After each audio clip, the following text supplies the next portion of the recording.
ചേലൂർ വന്നിട്ടും എനിക്ക് വെറുതെ ഇരിക്കാനായിട്ട് സമയം ഉണ്ടായിരുന്നില്ല കേട്ടോ. കുറച്ചധികം വർക്കുകൾ കൊടുക്കാനുള്ളത് കൊണ്ട് തന്നെ ഞാൻ ഈ നൂലുകളൊക്കെ കൊണ്ടാണ് കേട്ടോ വീട്ടിലേക്ക് വന്നത്.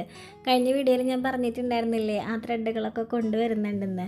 അപ്പം നൈറ്റിൽ അമ്മ എനിക്കതിങ്ങനെ ചുറ്റിയൊക്കെ തന്നപ്പോൾ ഞാനത് കെട്ടാനായിട്ടിരുന്നു കേട്ടോ. ഇത് കെട്ടുന്നത് ഒരു രീതിയിലാണ് കെട്ടാത്. അപ്പോൾ എല്ലാവർക്കും ചിലപ്പോൾ മനസ്സിലാവില്ല, പക്ഷെ ചുറ്റിത്തരാനായിട്ട് നമുക്ക് ആർക്കും സാധിക്കും. അപ്പോൾ അമ്മ എനിക്കത് ചുറ്റി തന്നു. കണ്ണനും കല്യാണിയും ഉറങ്ങാതെ കുറേ നേരം ഇരുന്നു കേട്ടോ.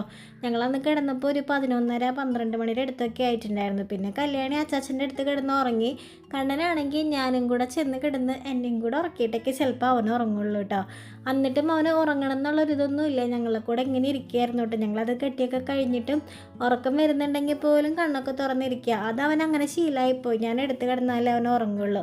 നേരം വെളുത്തെണീറ്റപ്പോൾ അച്ചാച്ചൻ കല്യാണിക്കുട്ടിക്ക് പല്ലൊക്കെ തേച്ച് കൊടുക്കുന്നുണ്ടായിരുന്നു കേട്ടോ. ഭയങ്കര പുന്നാരാണ്. അവിടെ ചെന്ന് കഴിഞ്ഞാൽ അമ്മാമ്മയെക്കാളും കൂടുതൽ പുന്നാരിക്കൽ അച്ചാച്ചനാണ് കേട്ടോ. അത് കാരണം തന്നെ എപ്പോഴും അച്ഛൻ്റെ പുറകിലുണ്ടാവും. കണ്ണൻകുട്ടി എന്തായാലും നല്ല ഉറക്കമൊക്കെ കഴിഞ്ഞിട്ട് ചിരിച്ചും കൊണ്ട് തന്നെയാണ് കേട്ടോ രണ്ടാളെ എണീറ്റ് വരാം. അതെനിക്ക് ഭയങ്കര ഒരു ഇതായിട്ട് തോന്നിയിട്ടുണ്ട്. കാരണം ചില കുട്ടികളൊക്കെ ഉറക്കത്തിൽ നിന്ന് എണീറ്റ് വരുമ്പോൾ ഭയങ്കര മൂശാട്ടയും ഭയങ്കര ചുണ്ടിയും അങ്ങനെയൊക്കെയാണല്ലേ. ജാനിക്കുട്ടിക്കൊക്കെ ചിലപ്പോൾ ശ്രുതി അങ്ങനെ പറയാറുണ്ട് കേട്ടോ.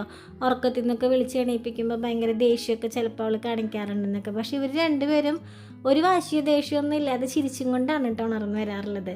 അപ്പം ഞാൻ പതിവില്ലാത്ത കാര്യങ്ങളാണ് കേട്ടോ. എനിക്ക് സത്യം പറഞ്ഞാൽ നെയിൽ പോളിഷ് ഇടാനൊന്നും എൻ്റെ വീട്ടിലേക്ക് സമയം കിട്ടാറില്ല. ഞാൻ എന്തെങ്കിലും പണിയുടെ ഇടയ്ക്കിടയ്ക്ക് ആയിരിക്കും കേട്ടോ നെയിൽ പോളിഷൊക്കെ ഇടുന്നത്. അപ്പോൾ അന്ന് ഞാനിങ്ങനെ ഇടാനിരുന്നപ്പോൾ അമ്മ കാലും കൊണ്ടുവന്നേക്കാം, എൻ്റെ കാലും വിട്ടതാന്നൊക്കെ പറഞ്ഞിട്ട്.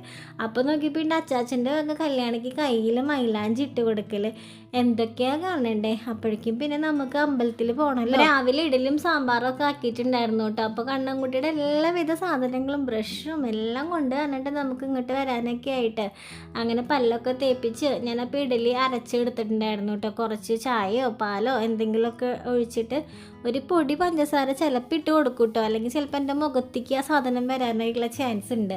അപ്പോൾ അത് കാരണം ഞാൻ എന്തെങ്കിലും ഒരു മധുരത്തിന് എന്തെങ്കിലും അങ്ങനെ ആയിട്ടൊക്കെ കൊടുക്കാറുണ്ട്. അതൊക്കെ വല്ലപ്പോഴാണ്. അല്ലെങ്കിൽ ഇപ്പോൾ ആൾക്ക് അങ്ങനെ വലിയ വാശിയൊന്നും ഇല്ല ഫുഡൊക്കെ കഴിക്കാൻ. ചില സമയങ്ങളിൽ ഭയങ്കര വാശിയാണ് കേട്ടോ.